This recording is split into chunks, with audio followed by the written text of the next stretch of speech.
I can't believe I paid $100 for this. Okay, we got the fan. And of course, the liquid metal just all over the board. And over here, I think is what the actual problem is they are trying to fix at some point. The HDMI port. Let's see the bottom side, see how bad that is. That's not too bad. There's even liquid metal on the front of this piece right here. This video is sponsored by BW100. More on them in a minute. All right, let's make sure we have all the parts we need here. Got the top plate and this top metal piece. A little bent there, not too bad though. Of course, liquid metal just kind of splattered all over. A destroyed ribbon cable that might actually be usable. I mean, things are pretty dirty, but looks like everything's in decent condition at least. Let's plug in this power supply and see if it's putting out the voltage we need. And Scotty says it's putting out 12 volts. That's exactly what we need. So I'm gonna get this thing cleaned up enough to get the motherboard installed before I do the HDMI fix, and let's see if this thing will even start up. So the good news is that a little bit of the liquid metal got over here. We got a lot to clean up on this plate, but there's not a bunch over here, and it didn't get into the power supply. One of the things that's gonna take the longest for this PS5 is just cleaning up all this excess liquid metal that's all over the board. So that's what I'm gonna do right now, get as much of this cleaned up as I can, and then we need to install new liquid metal. Need to get it off of all of these surfaces, because if there's liquid metal just sitting around in here, it can drop onto the board and cause a short circuit, and then our PS5 would not work. Okay, we have this all cleaned up. There's no loose liquid metal on this bottom part. The power supply, as far as we know, is good. Now we need to clean up this board. We got to get all the liquid metal off of everything other than right here on the APU.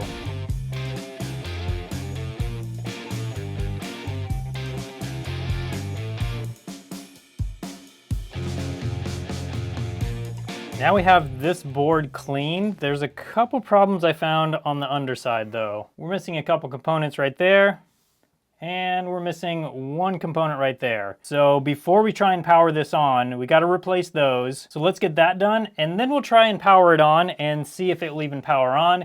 If it does, then we'll get this HDMI system working. So I'm gonna be using this board from a PS5 that was ran over that I was never able to fix, but luckily for me, it's got exactly the parts I need. I'm gonna take this part from this board and this part from this board and place it onto the board we're trying to fix.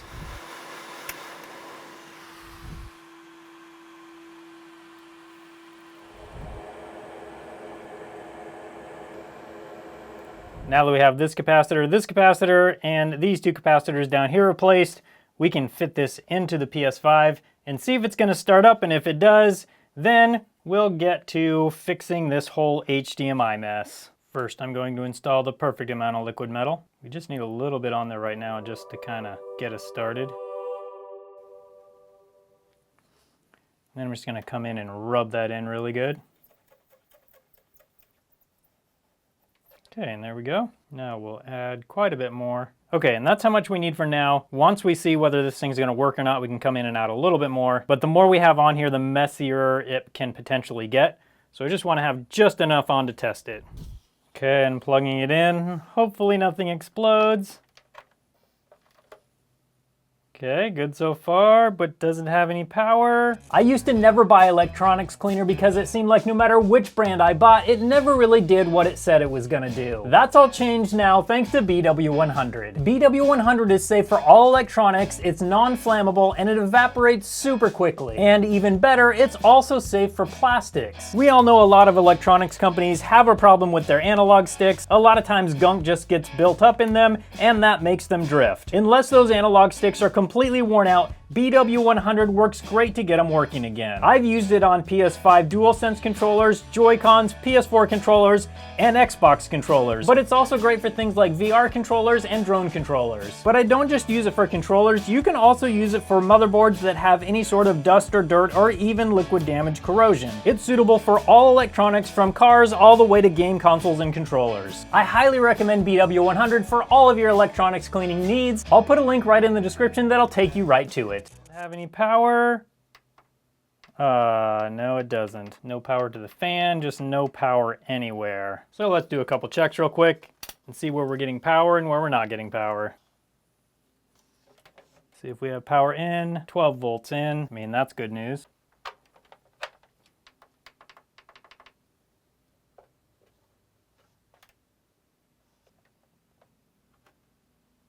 So the board seems to have power where it needs to have it. There's two things I'm going to try. One is I'm going to try plugging in a different power board that has a power button that I know is good. And then also I'm going to try another ribbon cable right here because I think this can be a problem as well. But ultimately we may need to replace this HDMI port since this one's been torn off and there could be other faulty components over here. So let's get all that done and see if any of that works. And as I look at this a little bit closer, we've got a missing resistor right here. The good news is that I can steal it from a donor board. The bad news is the more I look at this board, the more I find components that are missing. I hope there's not a whole bunch of others. I don't see any, but there's so many that are just so tiny, it's almost impossible to check them all. So I'm gonna get this resistor installed, and then we'll try this all again.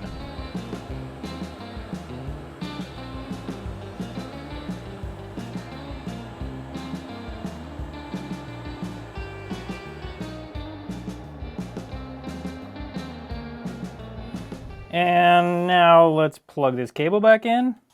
Plug the power cable back in. Now do we get anything at all? No! Okay. So let's try a new power button, or a different power button.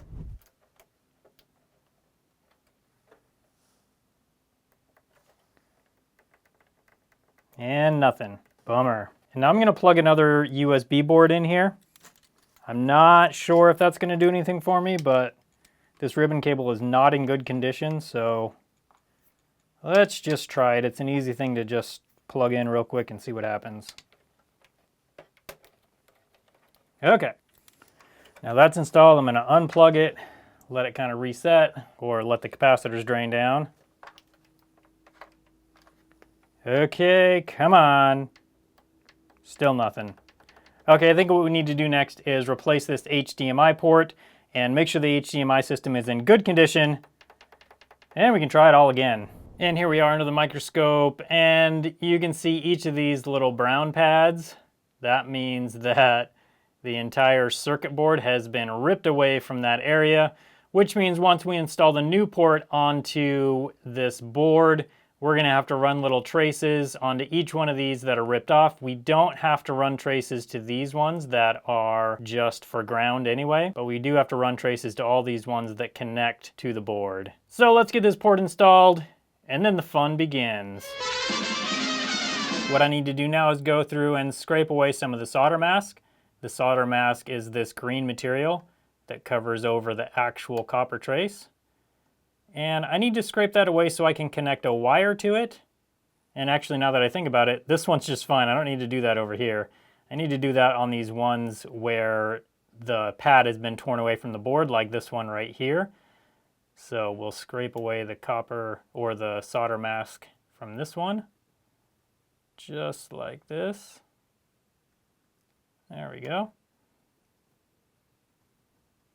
Once we get that scraped away, we can see some of the copper. So once that's done on all these pins, then I'll come through and add a little bit of gel. That's called solder flux. That helps the solder flow. And then I will come through and solder a wire to this part of the board. And then I'll solder the same wire on the other end to the corresponding pin.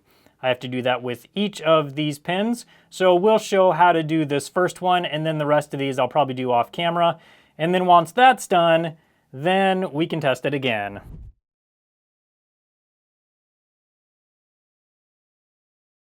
And we have each of these circuit traces fixed. We got jumper wires installed and all of the ones that need them. They're all soldered on correctly. It doesn't look great, but they're all solid, and this should at least fix the HDMI section of this board. While I was doing this repair, I noticed another problem.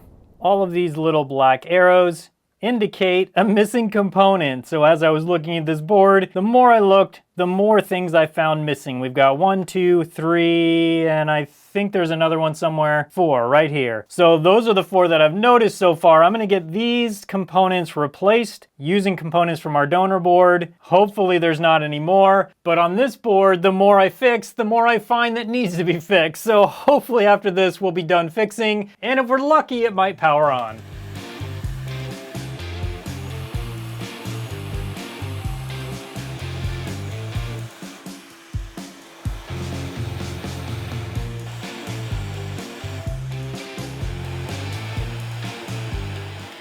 So I've got all those components replaced. I've checked for voltages where they should be. I don't see any other problems on this board.